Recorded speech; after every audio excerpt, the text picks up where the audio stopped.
What's going on, everyone? It's Snakebite here, and today we're going to be talking about a topic that has been kind of important, I guess, in the esports scene. It's about competitive players and contracts and organizations.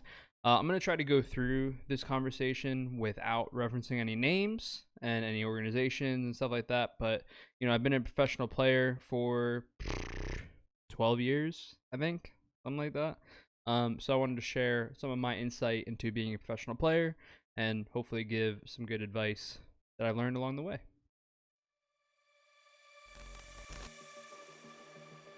So the first thing I definitely need to say is that I don't want this video to come across as organizations are terrible or anything along those lines. Really, the goal with competing and the goal with signing these contracts and whatever the deal you might be looking for may be, but the idea behind it is aligning yourself with like-minded individuals that you agree with, you respect, and overall you have the same vision for your career that they do. With that being said, I have to give a massive shout out to Sentinels and a massive shout out to Hex. Obviously, two of I don't Hex isn't an organization, but Sentinels being an organization that we're currently a part of, and Hex obviously being someone we previously worked with. I have a lot of respect for how they have handled our team, how they've treated our team, and I I can't say enough. Like, I've learned a lot from how people should be treated based on my experiences with them. So, it's just good. I think it just kind of adds to the fact that not every experience is going to be a negative in the esports scene when it comes to contracts. But with more and more younger players, I think jumping in, I want to give some advice and hopefully guide people in the right direction. It's a tough scene.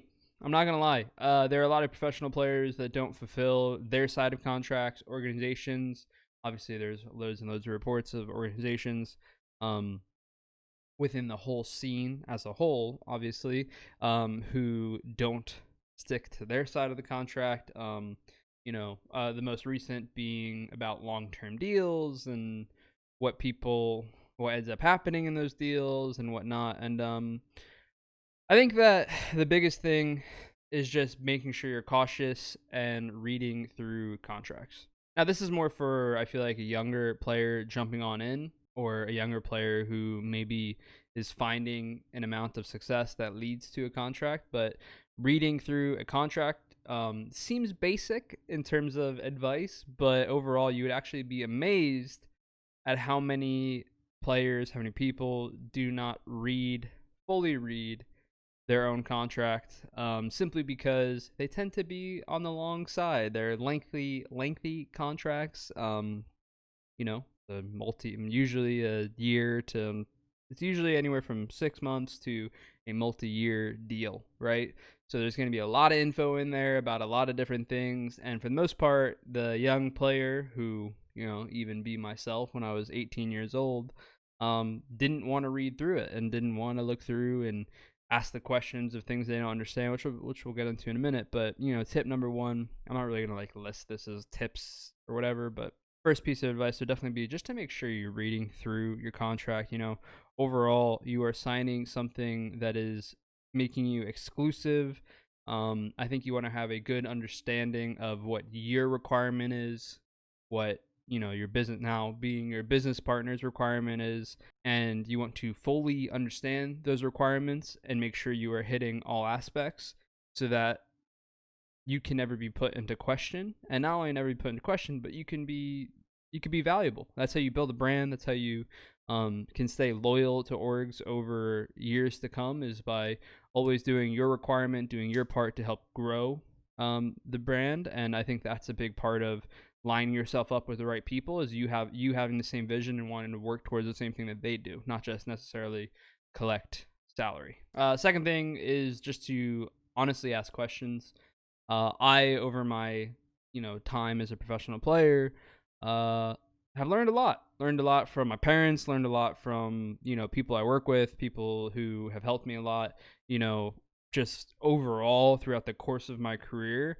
I won't put on a front and act like when I was 18 years old I understood the language that went into a contract, but now I can read through and understand the basics of what requirements are and what we're looking at, and getting certain things taken out and all that stuff that's really really important. So if you're a young player, or maybe not even a young player, but if you are just a player who is looking to sign a contract, whether it be with a sponsor, whether it be with an organization, whatever the case may be, make sure that if you do not understand the language, you do not understand words,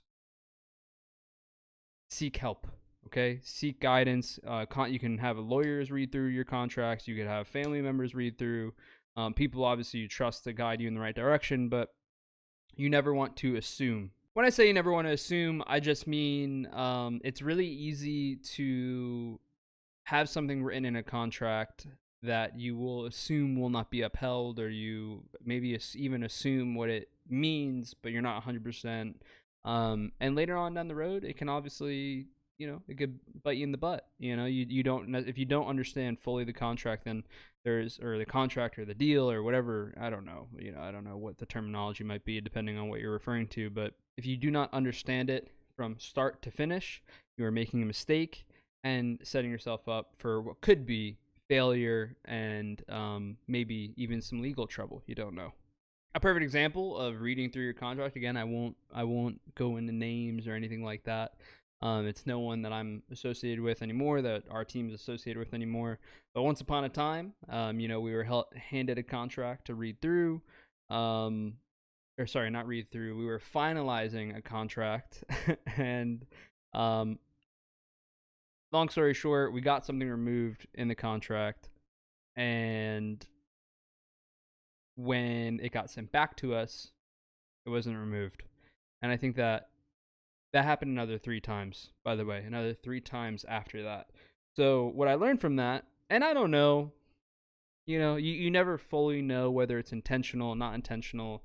Obviously, it was said to be made a mistake. And when I say 3 times, it was like, hey, this isn't right. Got sent it again. Hey, it's still not right. Got sent it again.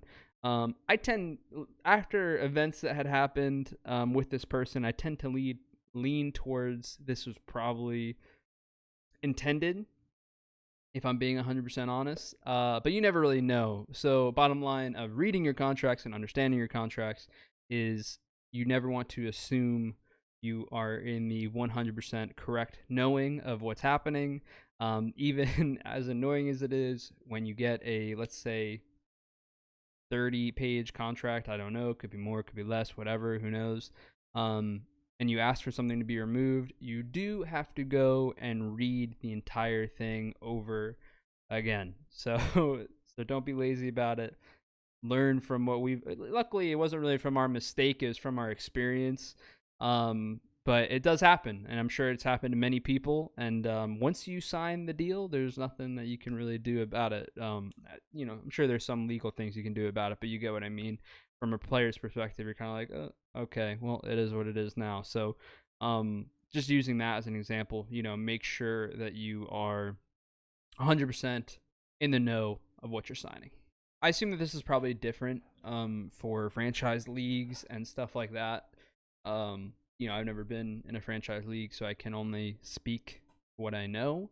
But if you are a part of a team and associated with a team, and you are going on to an organization, you want to do everything in your power, if actually possible. Some cases not going to be possible. It's nobody's fault. To make sure that your contracts of yours and your teammates line up together, because ultimately, what can happen? I don't want to give names, but you could probably reference our Halo career being our team and understand what this is somewhat about. But we made a team change at some point of our team, and picked up 2 different players, and didn't have the same end date basically as the players that we picked up, because we were previously signed. And ultimately, when we decided to switch organizations over from one to another, that is what that means. it created somewhat of a problem of there needing to be a buyout and potentially players being held, and you get the point, right? So when if you're on a team, and I don't know how it works in a franchise league, so I can't really speak to it, but when you're on a team not in a franchise league, if you plan on being a team for a long period of time, your negotiation power will 100% be more effective if you all have the same start date, because then there's never a question of needing buyouts, players possibly being held, any kind of funny business. Basically, it's just strictly negotiation between players, organization, rather than leaving that power kind of more towards organization or towards the organization, which isn't always a bad thing, because like let's say with Sen, let's say with Optic, right? With Hex specifically, I say Optic, but with Hex specifically, um, it was something we never worried about, something we didn't fear, something we never are concerned of, right? Because we feel like we really understand the people that we're working with, and we feel like we're really comfortable with that. Now, that doesn't mean we hadn't learned from our past mistakes, but once you learn from your mistakes in the past, you'll want to always kind of follow the same regiment going forward. Same guidelines going forward. And that's not to the fault of anyone that you're currently working with, but it's about always being on the safe side, because players at the end of the day, I don't want to say kind of feel more powerful than I almost want to say feel more powerful than they are when it comes to it. Because what we're seeing happen in esports a lot is people being picked up quickly, people being dropped quickly. And when you're signing multi-year deals, you can kind of be left in the dark of like, how is this possible? How has this happened? I don't understand. So, you always want to go on the safe side. You always want to make sure you know what you're doing, you know what you're talking about. Kind of, I guess, to gas up Hex and Sentinels one more time. That's why you see that, like, when you can see organizations working with people so consistently, Sentinels being like Booga and the Apex guys, and like they've worked so consistently with the same people, and XQC obviously, and even though he's gone to something else now, but that when there's loyalty there, there's most likely something really great going on within organizations. But when you have an organization that constantly is flip-flopping between people and players and everything, always make sure to do your research, always make sure to stay on top, that you are putting yourself in an advantageous situation of knowing what's going on and knowing the people you're dealing with at the end of the day. Because if you're going to work long term with someone, you want to make sure that there are people you agree with and people you are happy to be working with. This is going to be probably the last thing I really mention. I don't want this to be like too ranty. I just wanted to give some advice to people, and hopefully you find it useful. This is going to sound really dumb, but I feel like it's something that is kind of lost on people overall. Make sure when you are trying to come to terms with contracts and everything that you are calculating accordingly. I cannot tell you how many contracts I have seen in the past that is basically players giving up a lot for very little. Now, good organizations will give you stability and have you feel comfortable within your life, and you are not giving up a lot for a little bit, right? Like there is a middle ground that you meet for comfortability, and in terms of income wise, right? Your salary can keep you sustainable without having to worry about only winning tournaments. And that doesn't mean you don't want to win the tournaments, but you get the point, right? So make sure you're calculating accordingly. At the end of the day, players make deals that they feel like they have to, but just because someone is offering you a contract and offering you stability doesn't always, as we've learned through the course of esports, does not mean that they will always necessarily keep it. So make sure when you are negotiating your deal, it is something you are comfortable with, and you are calculating, like I keep saying, you are calculate accordingly to make sure that you're happy with the terms. When we signed our first ever deal with Optic, I could say this because it was Hex's Optic at the time. No prize money was taken, period, and at the time that was a really big deal.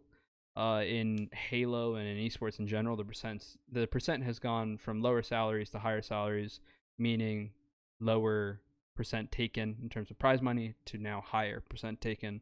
because obviously the higher salary you get, what happens when you get higher salary? You get more prize money taken, understandably so. But when we were negotiating our deal with him and other organizations, we were constantly running the numbers of like, okay, well, if we're going to get 0% taken here, we were taking less salary, still comparable to other orgs that were offering us, but less nonetheless. We were constantly calculating, okay, what would we need to win for this to be profitable? And for, okay, what's the benefit here? What's the benefit here? So just like take in every piece of information that you can and make the best decision possible based on the information that you have within your infrastructure of the tournaments and the ecosystem that's going on obviously at the time. So don't jump into things too quickly. A lot of times I feel like players, especially young players like myself, like way back when, we're talking way back when I was actually young, you will jump into contracts because the idea of being a professional player is so exciting, that you immediately want to jump in. And if you're an amazing player and you're a great team, that most likely will happen for you no matter what. Do not shoot yourself in the foot and put yourself in a situation where you will not be happy. You will not be happy. You will not be enjoying what you're doing because of an exterior factor, if that makes sense. I don't even know some of the words I'm using. Jesus. Just quickly again saying, I have a lot of love for all the organizations that I have played for and am currently playing for.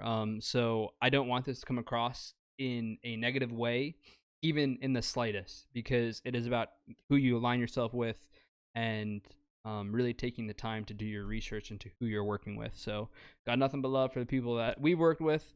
Some bumps here and there earlier on in our careers, obviously, but just make sure for the young player jumping in, or maybe even if you're just using this as some piece of advice, just make sure you're doing your research into the people that you want to be working with or will be working with, and read your contracts, calculate accordingly, and just make the best decision possible. I know this is a bit of a rant, so I'm really sorry, but just wanted to get some of this off my chest. I've had some interesting experiences. I feel like I've had interesting experiences, but I've also been very lucky to not feel like I've had bad experiences like I know many have had. So hopefully you guys can find this useful. Obviously we're jumping on into a new game, being Halo Infinite, and orgs are jumping back in, right? We've seen that with Sentinels obviously signing us, Envy signing a team, Cloud9 signing a team, and there's more to come. So I just think this video will hopefully be important for young Halo competitors climbing up in the ranks and signing with organizations, and maybe even for people part of other games. Who knows? But nonetheless, man, hope the video is useful. Hope you enjoyed it. Thank you very much for watching. Leave a like on the video if you enjoyed the content. Subscribe to the channel if you haven't already. And as always, I'll catch you in the next video. Peace out.